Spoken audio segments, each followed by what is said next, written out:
The land will be owned by government. We need the land to be owned by government so that whatever the government wants to do with the land becomes easier and is not subjected to red tapes of private ownership and tribal ownership and all that. It's these kinds of comments that have landowners in South Africa worried. Julius Malema has always indicated his intention to follow Zimbabwe's example, should he ever become president, and appropriate privately owned land. Now it's become central policy for his newly formed party, the Economic Freedom Fighters, a populist movement which has set its sights on next year's national elections. We can't have a state that is presiding over people who are suffering from poverty, giving 1 billion rand to one white family in the name of buying the land back. We're trying to do away with individualism and greediness to public interest and purpose. It's a popular manifesto, one which has seen a number of black South Africans turning their backs on the ruling ANC, which has been criticised for failing to implement a comprehensive land reform program. It's very sad that you have to come home, back home, and lease land. I mean, I'm paying 3,400 every month for the land that's supposed to be my home. This is one of many similar stories that are fueling the EFF's campaign. It's 20 years into our democracy now. You will get opportunities. We will use this lack of land, to agitate people against whatever government is presently ruling, to say that after so many years, people still do not have access to land and so on. That's the danger, that you will give political ammunition to populists. Malema's proposed nationalisation of land would drastically change the current system, particularly in the rural areas. South Africa is essentially two land ownership systems.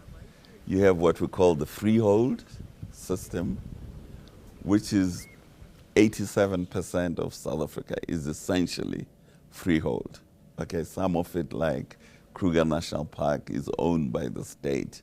But all the land that is commercial within the 87% of what was called white-owned land is essentially owned as freehold. What we have are commercial farms that are being consolidated and are getting bigger. So if you look at what is happening is that whereas, let's say, 30 years ago, many of the commercial farmers were family-owned, white-owned, but family-owned. Today, more and more of these farms are owned by corporations.